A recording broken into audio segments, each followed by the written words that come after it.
Welcome to ENG61, Mecha Weapons and MIC in Media. I know you're here to fill out your arts credits and don't care for this course whatsoever, but I'm lecturing today, so you best listen or I'm telling your girlfriend you winked at the lunch lady. Today we're talking about something that irks me. Something that most students that are fans of Gundam don't seem to get. Today, we're going to talk about Vulcans. No, not that one. No, still wrong. Nice try, but no cigar. No, but you're at least somewhat in the right ballpark.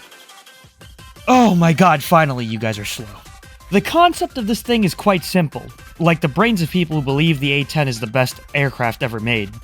Hell, in my opinion, it's not even the best ground attack craft ever made. But, anyways, this thing spins and spits out hot loads like you when your stepsis is stuck in the washing machine. The principle behind it is that more barrel equals more fire rate. Rotary cannons have come in as many shapes and sizes as Iron Mouse models. The ones we'll be looking at today, though, are the ones duct taped to mobile suits because I don't like Gundam fans. The most common Vulcans found in the series are 60mm Vulcans mounted on the head. They're typically used for engaging lightly armored vehicles like aircraft, trucks, and troop transports. Every War Thunder player knows what I'm talking about if they've ever played a light tank and attracted the most devious backshots from every plane in that match. Students taking mobile suit history with Professor Zethithonics or Mecha Anatomy with Dean Kakarot in 197 may remember Vulcans are also used to intercept missiles.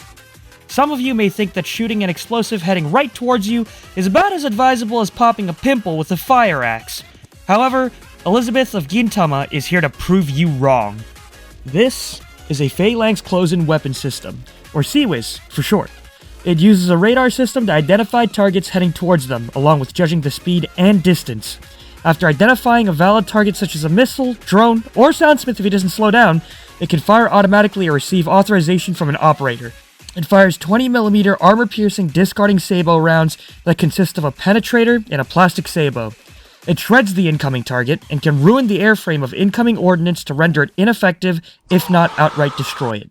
This isn't Helldivers. Shooting a bomb doesn't turn the whole area into a Russian ammo dump after a conscript misplaces a lit match. Gundam tends to have them mounted on the heads of mobile suits, which pilots use to spray at exposed weak points of enemies. It typically makes a dent about as big as Niji Sanji's payouts to Talons, but on occasion, a pilot might get lucky and hit something important, like a Censor, like right here as Wing Gundam blows up this Ares' camera. These lucky strikes eventually get really lucky when Wing pilots begin blowing people up too. The point of contention here is this type of incident where Vulcans inexplicably turn into a noble phantasm. Can this happen? No. Mobile suits and their shields can take as much abuse as Etika's shelf when it comes to anything smaller than a tank's main cannon, which is 105mm to 120mm. This is born from Gundam's really bad weapon scaling. It's why all weapon measuring contests should be taken with the same seriousness as Diddy's lawyer saying it was just a threesome. Any Gundam fan reaching for the fact that the MS Vulcans are 60mm instead of 20 doesn't make it any better. Given that the mobile suit depicted here is a Gyaradoga, a distant successor of the famous Zaku that has witnessed many armor improvements since then, it really shouldn't be breaking apart like new Niji EN generations. Strike Gundam's 75mm CIWS also did nothing against a Jin. Despite being in different timelines with different sized guns, the caliber of the Vulcans tend to matter little. The rounds are still slipping off grunt suit armor like water off a Chainsaw Man fan's 8th layer of grease. Remember students, it's not about the size, it's about the surface detail of the kit and its articulation. The Kukuru's Doan film also has a scene where the Gundam gives a Zaku a bullet kake with his Vulcans, and it does little more than scratch the paint.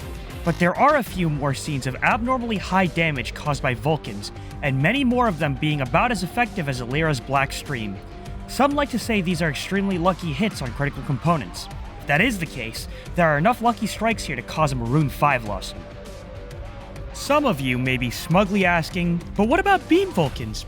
For those of you who can't put 2 and 2 together and wear shark hoodies, there's supposedly rotary cannons that fire out laser beams that do the same thing as their kinetic shell counterpart. Do we have anything like that in real life, and can they damage mobile suits?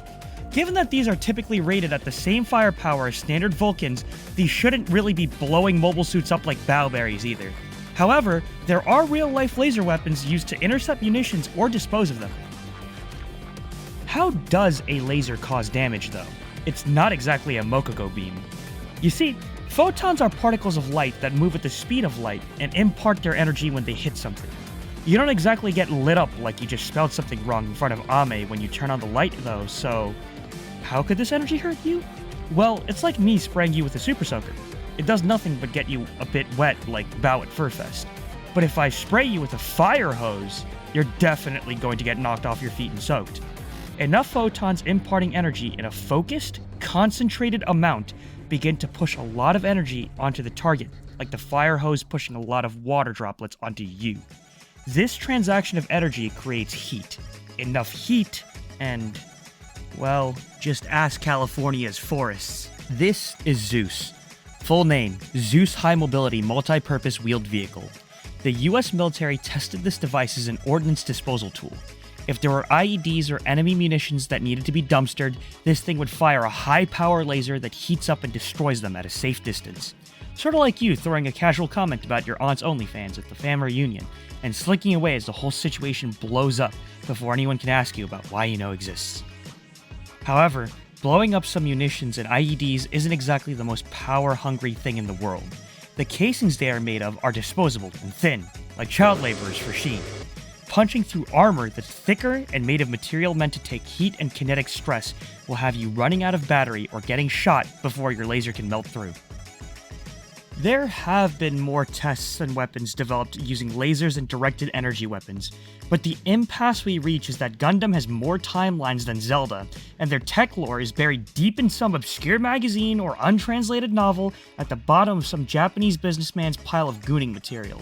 At times, their beam weapons, including Vulcans, are plasma, and other times, some sort of sci-fi particle. In the end, however, our modern technology, which is fairly close to Gundam's physical shell-firing Vulcans, proves that you can very well deter munitions, drones, and lightly armored vehicles with the same efficiency as pole users deterring women. While high-power lasers could also do the same, neither of these is punching through a mobile suit like 5.56 through dogs and children. Mobile suits are less aircraft and more tank. Rotary cannon rounds wouldn't cause any significant damage, much less blow through shields made to deflect cannon rounds, unless you're hitting joints or cameras. The lore about them intercepting light vehicles, busting cameras, and destroying incoming munitions is completely acceptable. Taking chunks out of another suit and its shield, though? That's about as realistic as KSI realizing what humility is. That concludes our lesson, and remember, don't power scale unless you're a shonen fan who beats it to children. Oh, Bavalsky, your paper on Warcraft economics was horrible. I don't care if you were listening to a guest lecture on amoral corporations and sci-fi, it's no excuse for your spotty attendance and dereliction of your group presentation. See me after class. As for the rest of you, I'll be seeing you next week at Professor Watson's retirement party.